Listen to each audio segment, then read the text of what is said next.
An overweight blonde consulted her doctor for advice. The doctor said she should run 10 miles a day for 30 days. This, he promised, would help her lose the 20 pounds she's been trying to get rid of. The blonde followed the doctor's advice, and after 30 days, she was pleased to find that she had indeed lost the pesky 20 pounds. She phoned the doctor and thanked him for the wonderful advice which produced such effective results. At the end of the conversation, however, she asked one last question. How do I get home, since I am now 300 miles away? Margaret, 82, had been quietly losing her vision for years. She laughed it off, cracked jokes, and insisted she was just fine. But truth be told, she could barely see her own cat. Then, one day, her granddaughter convinced her to try a new kind of smart glasses that promised to restore vision instantly.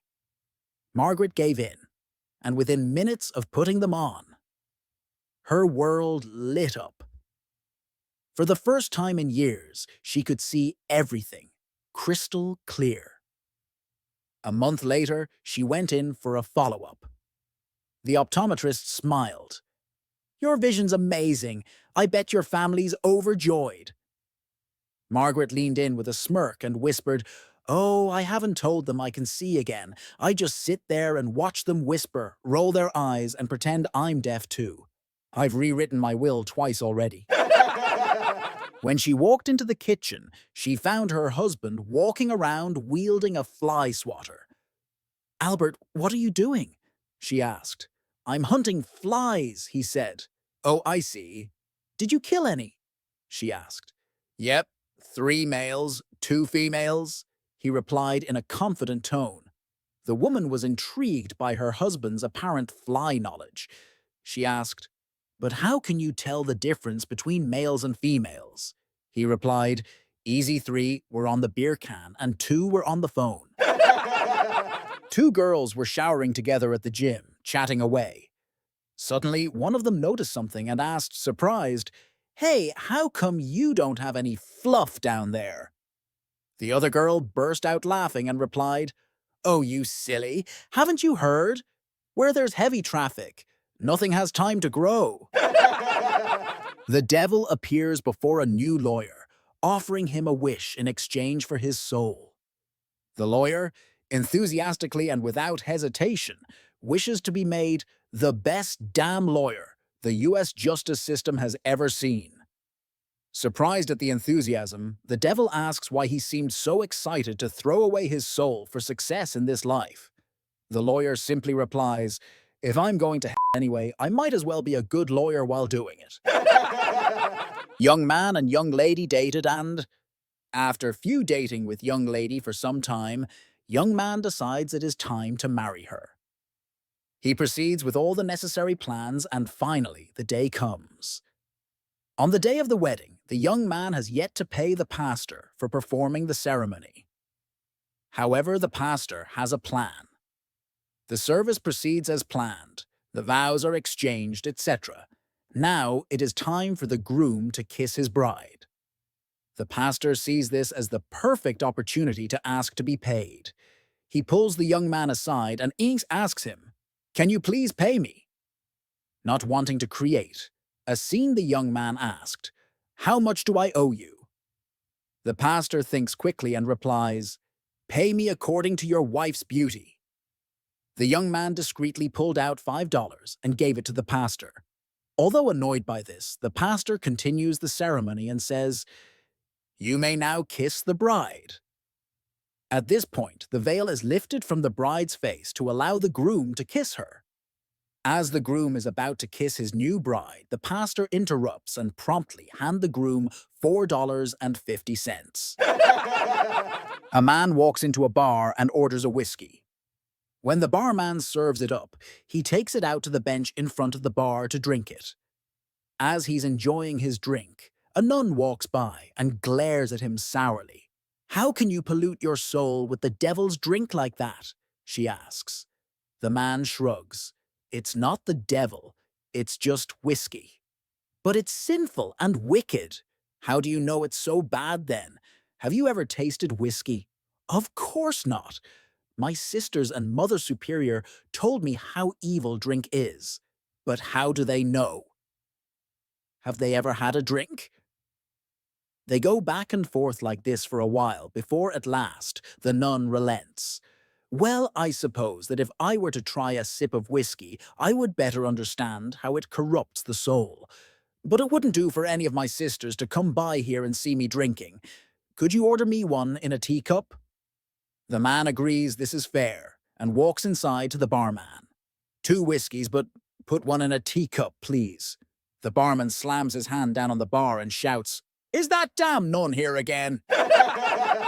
I was playing a big game of hide and seek when I went camping with a big group.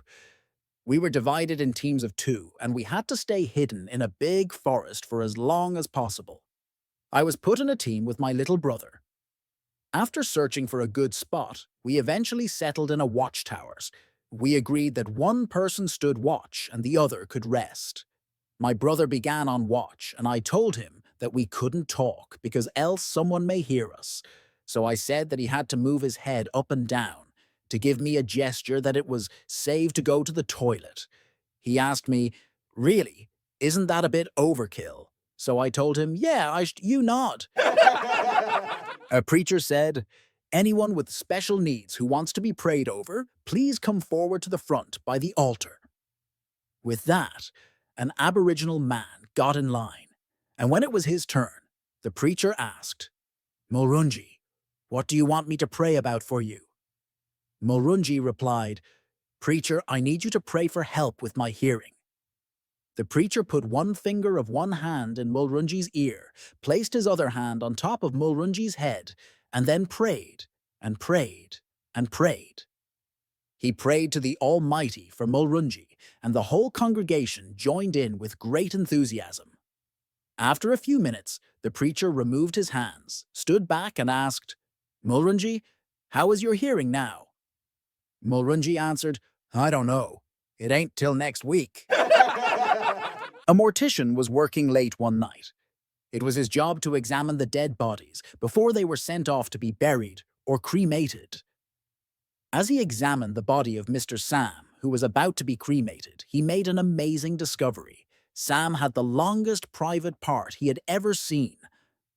"I'm sorry, Mr. Sam," said the mortician, "but I can't send you off to be cremated with a tremendously huge private part like this. It has to be saved for posterity." And with that, the coroner used his tools to remove the dead man's distinguishing member. The coroner stuffed his prize into a briefcase and took it home. The first person he showed was his wife. "I have something to show you that you won't believe," he said, and opened his briefcase. "Oh my God," she screamed, "Sam is dead!" An exasperated mother, whose son, little Johnny, was always getting into mischief, finally asked him, "How do you expect to get into heaven?" The young boy thought it over and said, "Well, I'll run in and out and keep slamming those pearly gates until finally St. Peter says, 'For heaven's sake, Johnny, come in or stay out.'" A priest is on a bus and spots a very beautiful nun sitting a couple of rows ahead. He was about to approach her when he remembered the nuns took vows of celibacy. Disheartened, he sat down. The bus driver, noticing this, asked the priest, "What's wrong?" The priest explained his situation to the driver. The driver was silent for a bit. Then he said, "I have an idea that can resolve your predicament. I know for a fact that every night the nun visits the graveyard to pay respect to the dead. What you have to do is dress up like priest, and she will do anything you command." The priest, doubtful, asked, "Are you sure this will work?" The bus driver responded, "Positively. You just have to try." So the next day, as darkness fell, the priest put on his costume and went to the graveyard. Sure enough, the nun was there. He approached her, and the nun, shocked and amazed by the sight of the priest, stood silently in awe. The priest then told her to bend over and proceeded to have her way with her. When he was done, he removed his costume and exclaimed, "Surprise! It's me, the priest!" The nun, without further ado, removed her veil and said, "Surprise! It's me, the bus driver." An attractive blonde from Cork, Ireland, arrived at the casino. She seemed a little intoxicated and bet $20,000 in a single roll of the dice. She said, "I hope you don't mind, but I feel much luckier when I'm completely." With that, she stripped from the neck down, rolled the dice, and with an Irish brogue yelled, "Come on, baby, Mama needs new clothes." As the dice came to a stop, she jumped up and down and squealed, "Yes, yes, I won, I won." She hugged each of the dealers, picked up her winnings and her clothes, and quickly departed. The dealers stared at each other dumbfounded. Finally, one of them asked, "What did she roll?" The other answered, "I don't know. I thought you were watching." A man is about to walk into a bar when a nun holding a sign that reads, "Alcohol is evil," stops him. The nun tells him about the evils of alcohol. Alcohol is evil. Alcohol is the devil's tool. Then the nun says something that really affected the man. "What would your parents think?" The man explains how both his parents have passed away and how he's not sure what they would think. The nun keeps going on about the evils of drinking. "Your parents are cursing your name from hell." The man is fed up with this nun, so he asks her, "Well, how do you know how bad alcohol is? Have you even ever had a drink before?" "Well, I guess I have never tried it." The nun admits, so the man offers her a deal. He'll buy her a drink, and if she doesn't like it, he'll never drink again. The nun agrees to the deal and enters the bar with the man. The man asks her what she would like to drink, so she asks him what ladies usually drink. The man answers gin, so he buys her a drink, and she admits she likes it, and tells the man she's leaving to repent for her sins. The man explains to the bartender about how weird that encounter with the nun was. "That nun at it again," the barkeep replies. A young woman was sitting on the bus, cooing to her baby, when a drunk staggered aboard and down the aisle. Stopping in front of her, he looked down and pronounced, "Lady, that is the ugliest baby I have ever seen."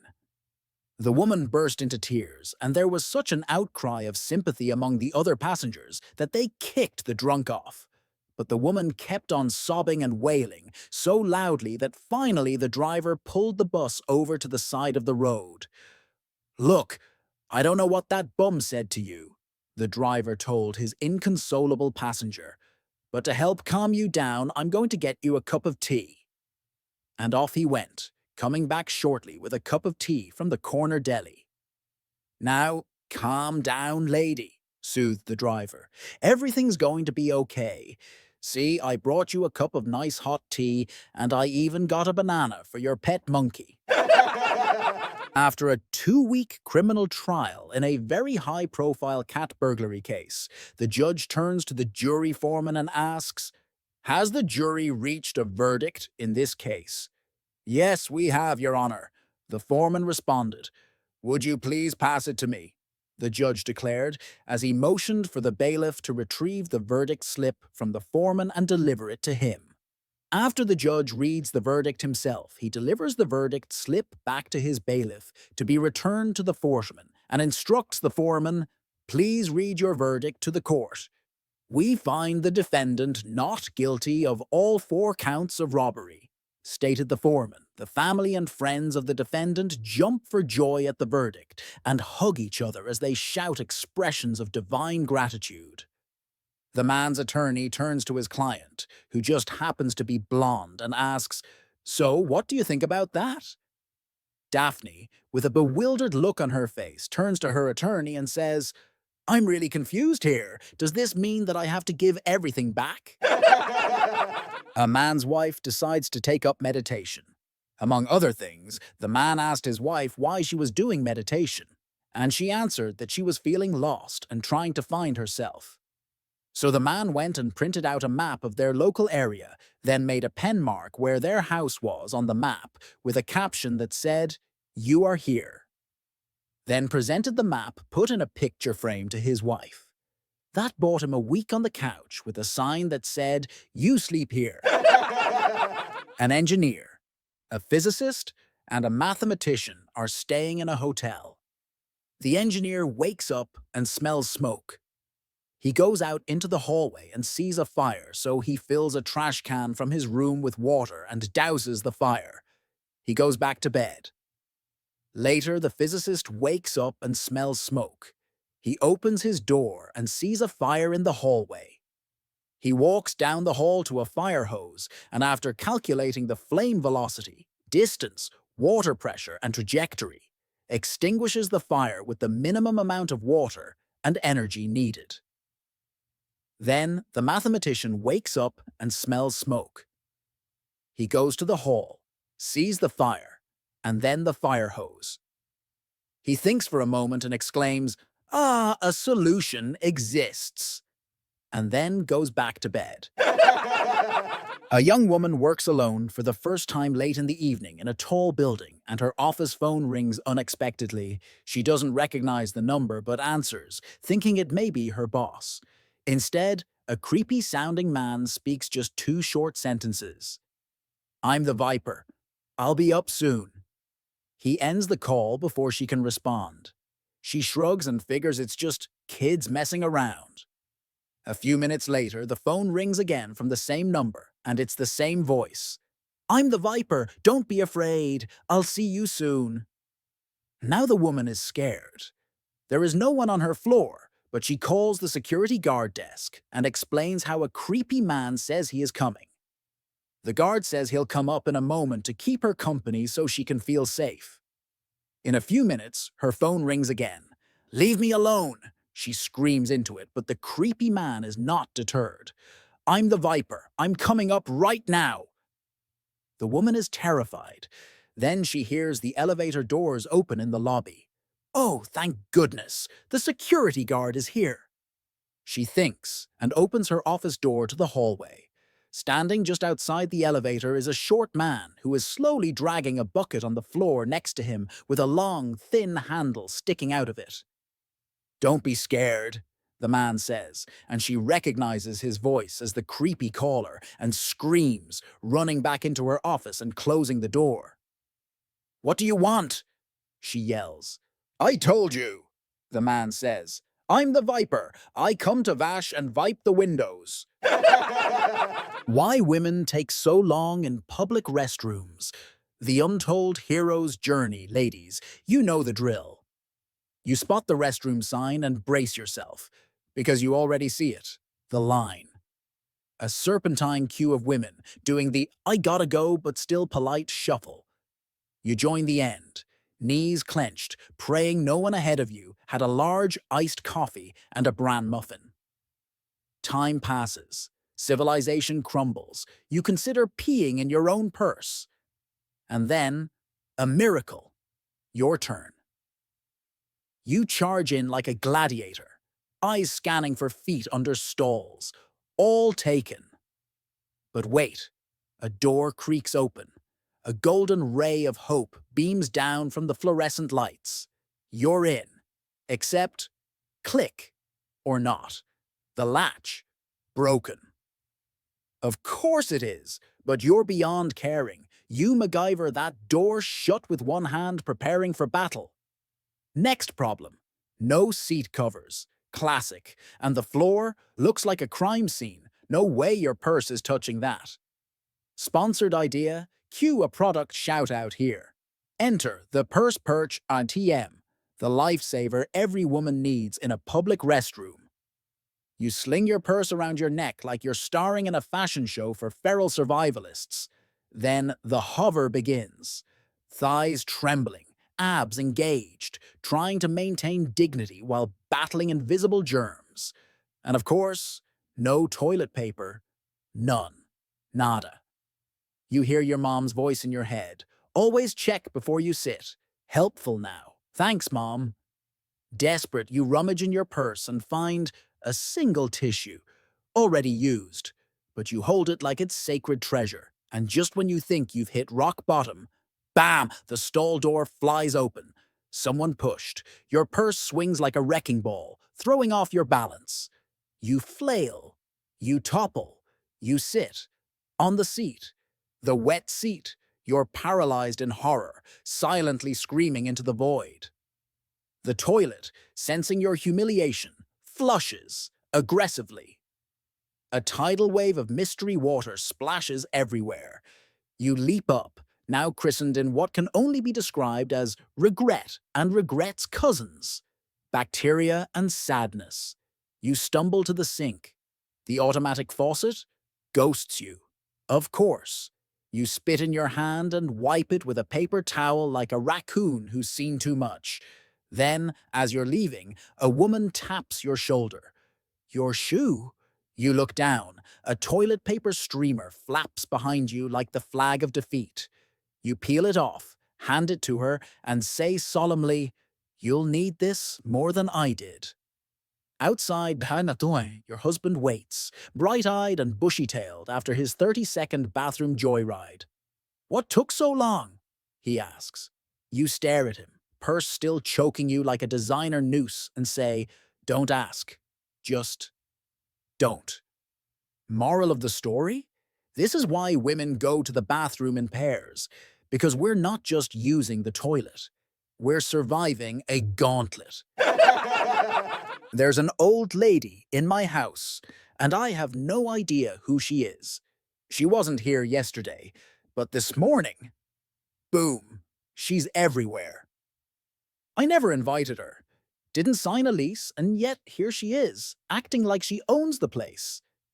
She's sneaky too. I rarely see her in person, but whenever I pass a mirror, there she is, staring at me like I'm the intruder, and don't get me started on how she blocks my reflection. I try to check my hair, admire my flawless self, and suddenly it's just her, wrinkled, wide-eyed, and hogging the entire mirror like a diva. I've yelled at her a few times. She yells right back. Honestly, the attitude. She doesn't help with bills either. Every so often I find a crumpled $5 bill in a coat or some coins under the cushions, but that barely covers snacks. Speaking of which, she eats everything. Chips? Gone. Cookies? Disappeared.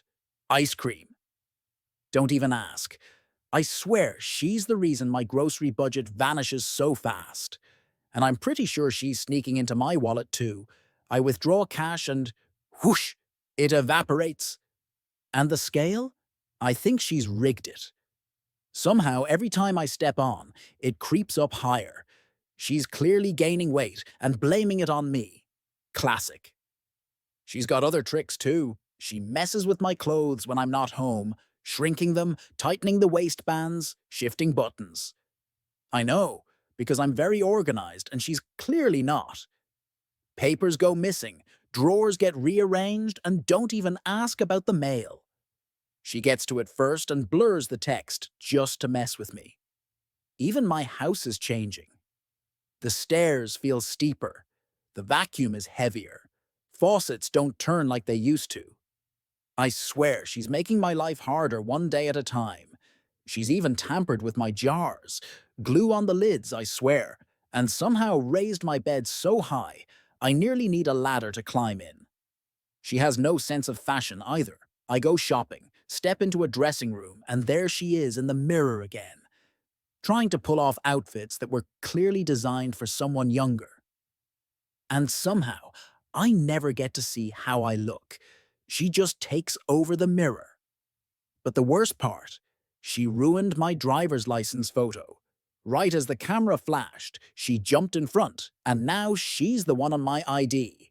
So if a mysterious, mischievous old lady shows up at your place, beware, she's clingy, she's crafty, and she's probably already found your mirror. A 19-year-old Italian girl nervously confesses to her mother, "Mama, I've missed my period for 2 months." Panic sets in. The mother rushes to the pharmacy, buys a pregnancy test, and within minutes, the results confirm her worst fears. Her daughter is pregnant. Shouting, crying, and waving her hands wildly, the mother demands, "Who was the pig that did this to you? I want to know right now." Through her tears, the girl admits that she only dated the father for a short time. Then, hesitantly, she picks up the phone and makes a call. 30 minutes later, a sleek Ferrari pulls up in front of their modest home.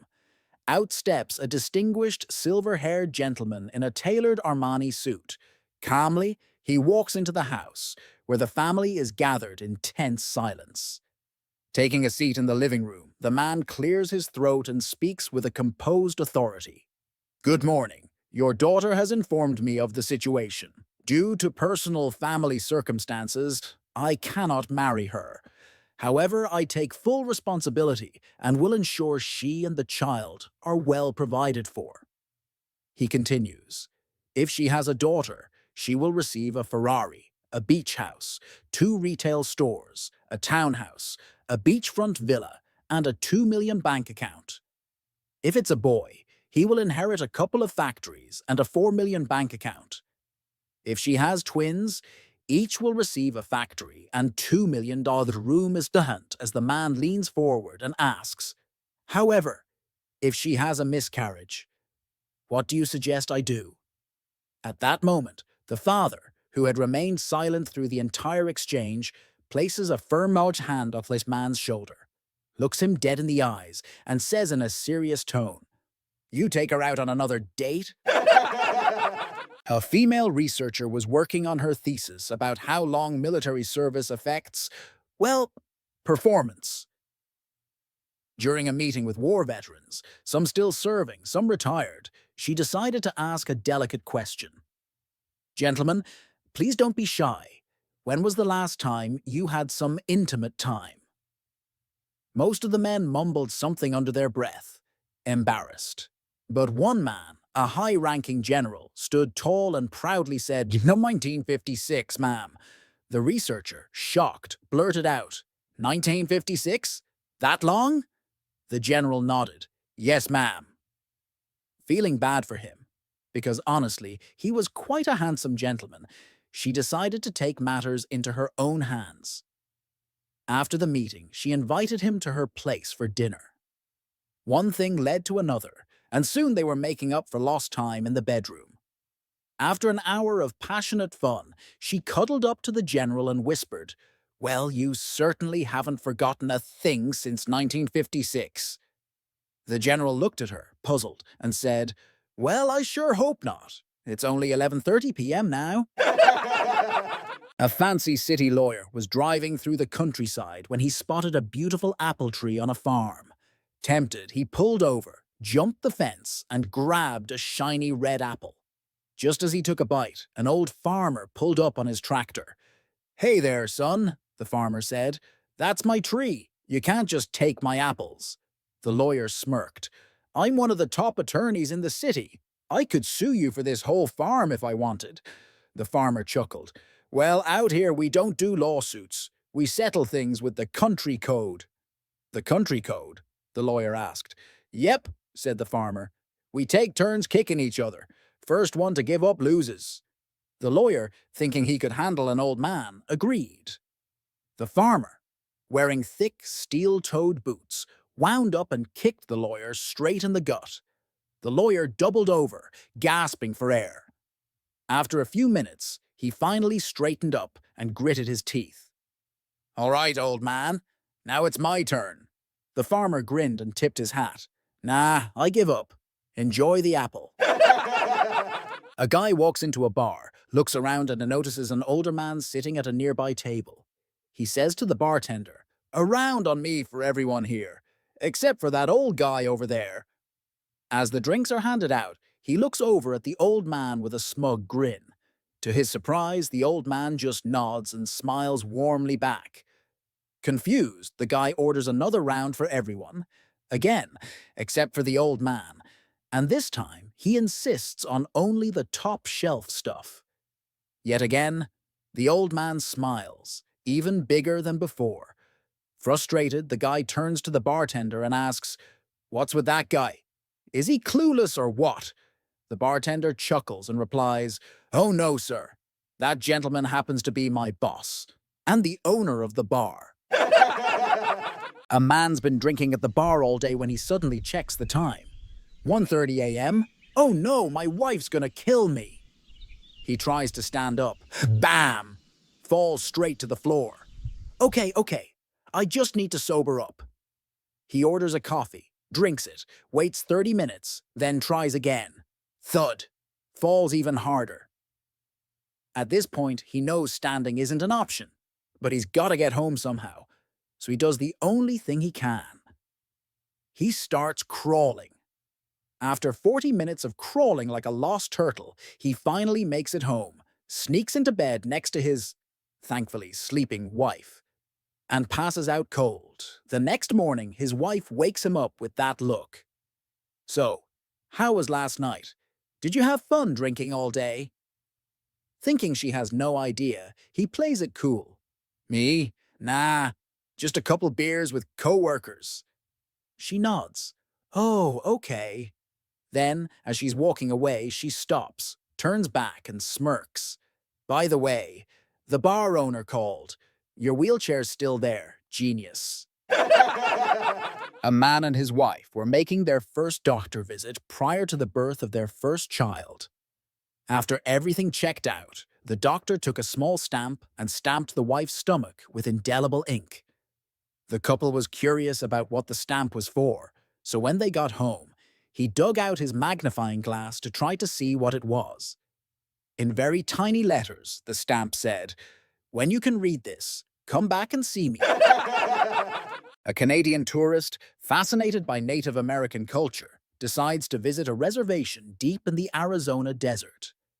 After a long, dusty drive, he finally arrives and meets an old chief who proudly says, "I remember everything that's ever happened in my life." The tourist, curious and a bit skeptical, asks, "What did you have for breakfast on your 5th birthday?" Without skipping a beat, the chief answers, "Eggs." The tourist is amazed by the chief's sharp memory and never forgets the moment. 10 years later, the same man returns to the reservation, and to his surprise, the old chief is still there. Wanting to reconnect, he raises his hand and greets him. "How?" The chief nods and replies, "Scrambled." A sweet elderly couple in their 90s were starting to struggle a bit with their memory. At their regular checkup, the doctor reassured them that they were doing fine physically, but suggested they start writing things down to help remember little details. That evening, as they relaxed watching TV, the husband got up and headed toward the kitchen. "Would you like anything while I'm up?" he asked his wife. "Yes, I'd love a bowl of ice cream," she replied. "Got it." "Maybe you should write it down," she gently suggested. "Nah, I can remember ice cream." "Well, I'd like strawberries on top. Better write that down." "Ice cream with strawberries. Easy," he said confidently. "Oh, and whipped cream too," she added. "Please write it down so you don't forget." A little irritated, he said, "I've got it. Ice cream, strawberries, whipped cream. No need to write it down." Off he went. 20 minutes later, he came back with a plate of bacon and eggs. She looked at the plate, then back at him. "Where's my toast?" A travel agent was sitting at his desk when he noticed an elderly couple standing outside, gazing longingly at the posters of dream vacations in the shop window. They looked sweet, and honestly, a little heartbroken. The agent had just had a great week in business, so he felt a wave of kindness wash over him.